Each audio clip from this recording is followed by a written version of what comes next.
So ఇట్లా చిన్న చిన్న పిల్లలు ఈ గుడిసెల్లో ఉంటున్నారు, పాలు తాగే పిల్లలు. వీళ్ళ పరిస్థితి ఏంది? ఇప్పుడు ఆ కార్పొరేటర్ లేకపోతే ఎమ్మెల్యే వాళ్ళకి పిల్లలు ఉండుంటారు కదా. మీరు కూడా ఇట్లనే బతికిరు కదా మీరు కూడా. వీళ్ళ పరిస్థితి ఏంది వాళ్ళ? సో ఇది మనం ఇప్పుడు దీన్ని ప్రజాపాలన అని అనాలనా? మీరు వీళ్ళకి ఇల్లు కట్టిస్తామన్నారు, ఇక్కడ దాకా వచ్చిర్రు. ఆనాడు మీరు ముఖ్యమంత్రి కావడానికి, ఎమ్మెల్యే కావడానికి, మెజారిటీ ఎమ్మెల్యేలు గెలవడానికి మీరు చేసిన ప్రయత్నం ఆనాడు సక్సెస్ అయ్యారు. మీరు అధికారంలోకి వచ్చారు. అధికారంలోకి వచ్చిన తర్వాత మీరు ముఖ్యమంత్రిగా ఉన్నప్పుడు ఈ ఇళ్ళని మల్లగులగొట్టి ఏం దుర్మార్గం ఇది? ఇప్పుడు వీళ్ళకి ఎవరు ఇవ్వాలా బెడ్షీట్లు? మళ్ళీ ఇప్పుడు బీఆర్ఎస్ ఆయన వస్తాడు, మళ్ళీ మేము ఆదుకుంటామని మళ్ళీ ఆయనకు మనం ఓట్లు వేయాలా. మళ్ళీ వాడు అధికారంలోకి వచ్చి మళ్ళీ కూల్చేస్తాడు. ఇక పేదల పరిస్థితి కేవలం ఓట్లు వేసే యంత్రాలు అనమాట. ఓట్లు వేయాలా, మిమ్మల్ని గెలిపియాలా, మీరు దోసుకొని తింటారు. మా జీవితాలు ఇట్లుంటాయి. జానారెడ్డి కొడుకు పేరు ఎందుకు వస్తుంది ఇందులోకి అంటే మీరు మొత్తం షేర్లింగంపల్లి, గోపన్పల్లి ఈ ఏరియాలు మొత్తం గుత్తపట్టిరు. ఈ పార్టీ వాడు ఆ పార్టీ అన్ని పార్టీల దొంగలంతా ఒక దగ్గర మోపైరీడ. ఎంత ఘోరం చూడండి. ఇప్పుడు ఆ ఫోటో, ఆ వీడియో, ఆ దృశ్యం చూసిన తర్వాత మీకేమనిపిస్తుంది ఒక్కసారి చెప్పండి. ఇంతకంటే అన్యాయం ఇంకొకటి ఉంటుందా? ఇంతకంటే దుర్మార్గం ఉంటుందా? మీ ఇంట్లో ఉన్న పిల్లలు, మీ ఇంట్లో ఉన్న మనవాళ్ళు, మనవరాళ్ళు ఇదే సిచ్యువేషన్ లో ఉన్నారా? ఈ గుడిసెలలో ఇట్లా పాలు తాగించుకుంటూ కూలిపోయిన గుడిసెలల్లో కొంచెమైనా మనుషులుగా మీరు భావిస్తే మీకు మీరుగా సిగ్గుపడండి.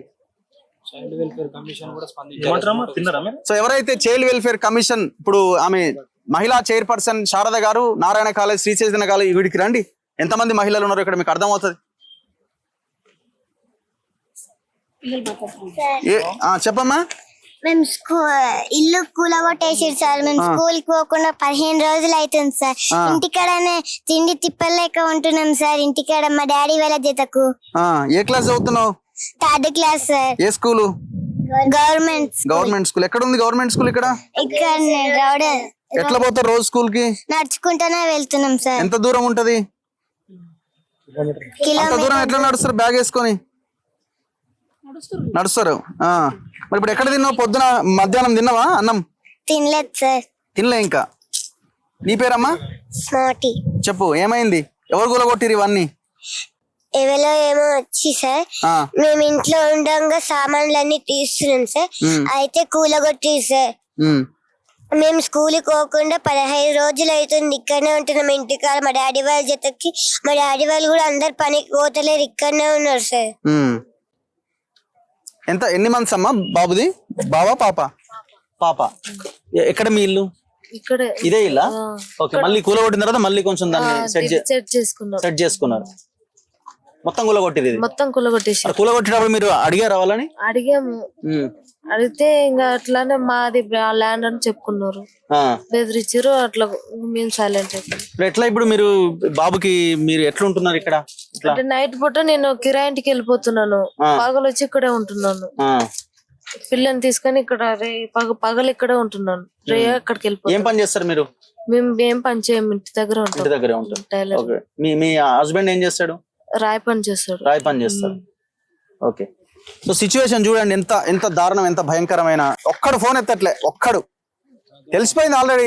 ఓడొచ్చిండి వీడికి, నేను వచ్చినా అని తెలుసు, నా ఫోన్ నెంబర్ పడుతుంది, నా ఫోన్ నెంబర్ ఏందో తెలుసు. ఎత్తరిగా ఈయన ఆఫీస్కి పోయి అది ప్లే అయ్యే లోపు ఇక నాది వీడియో ప్లే చేయకు, వాడొచ్చి మాట్లాడతాడు, వీడొచ్చి మాట్లాడతాడు, ఈ కథలు పడతా ఉంటారు. ఇక మీరు మనుషులైతే, మీరు తినేది అన్నమే అయితే, మీకు ఇంట్లో భార్య పిల్లలు ఉంటే తక్షణమే ఇక్కడి నుంచి మీరు వెళ్ళిపోవాలి.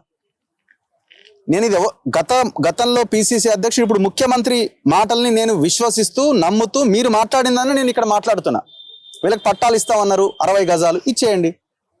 ఇప్పుడు ఆనాడు మీరు ఇంత రియల్ ఎస్టేట్ వ్యాపారం చేసి మీకే ఇది ప్రభుత్వ ల్యాండ్, పట్టా ల్యాండ్ కాదని మీకు తెలిసే కదా ఇక్కడ దాకా వచ్చింది. మరి మీరు ముఖ్యమంత్రి కాగానే ప్రభుత్వ ల్యాండ్, పట్టా ల్యాండ్ అయిపోయిందా? అందరు మాట్లాడాలి. ఇప్పుడు ఇక్కడ లాస్ట్ టైం కంటెస్ట్ ఎవరు వచ్చారు? బీజేపీ నుంచి రవికుమార్ యాదవ్ గారు. మీరు కూడా రెస్పాండ్ అవ్వాలి ఇమీడియట్ గా. మీరు ఇక్కడికి వచ్చి ధర్నా చేయాలి పేదల పక్షాన. సోమాజి కూడా ప్రెస్ క్లబ్ పోవడం కాదు. కేటీఆర్, నీ వల్ల ఈ దుర్మార్గం అంతా జరిగింది. 2021లో నువ్వు గెలికిందే ఈడ. నువ్వు ఇక్కడికి వచ్చి సవాల్ చేయాలా. కమ్యూనిస్టులేరి వాళ్ళు కూడా మాట్లాడాలా. వచ్చిరా వాళ్ళు? ఇక వాళ్ళు వచ్చిర్రు అంతే. చెప్పమ్మా. సార్ చిన్న పిల్లలు ఉంటే కూడా అవన్నీ సామాన్ తీసుకుంటారు, అట్లనే కూలగొట్టి సార్. మళ్ళీ గుడిసెలు వేసుకుంటుంటారు, అట్లనే వచ్చి అవన్నీ నాటుతారు సార్. సార్ వస్తే ఇంకా తీపిచ్చేస్తే ఇంకా మీరు బెదిరిస్తారు సార్, ఎందుకున్నారు పైసలు తీసుకొని బెదిరిస్తారు సార్. చిన్న పిల్లల్ని పెట్టుకొని ఇంకా ఇంట్లో వెళ్ళి సామాన్ తీసుకుంటే కూడా అట్లనే కూలగొట్టేసారు సార్. మేము ఇన్ని సంవత్సరాలు వెళ్ళి ఉన్నాం కానీ మాకేమి కట్టిస్తాను డబ్బులు పెట్టడం సార్, అది కూడా ఇవ్వలేరు సార్. మాకు ఏదో ఒక పరిష్కారం దొరకాలి సార్. ఏ క్లాస్ చదువుతున్నావు అమ్మా? 8th sir. ఏ school? Upper primary school. Upper primary school. Okay.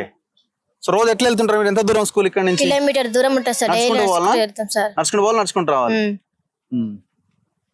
ఎక్కడ శ్మశానం? ఏడా? ఎవరమ్మా? 2 వారాలు అయిపోయింది. ఈడ గుడిసెలోనే ఉంది. మాట్లాడు, చెప్పమ్మా. మా వాళ్ళ మాది వయసు అయిపోయి పనిలే మా ఆయనకి టీప్ వచ్చింది. అప్పుడప్పుడు కింద పడిపోతాను నేను, కార్లు అరిగి యాచలేదు అది. మా వాళ్ళ రాయి కొట్టి అయిన మాది నాకు రాయి కొడతారా మీరు? ఏంటోళ్ళు మీరు? మేము వడ్డోళ్ళు. ఒడ్డరోళ్ళు?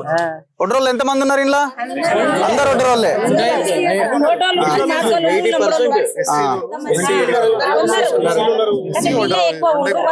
బీసీలు ఎంత మంది ఉన్నారు? అంతా ఎస్సీ ఎస్టీ బీసీలే, పేదలు పాపం.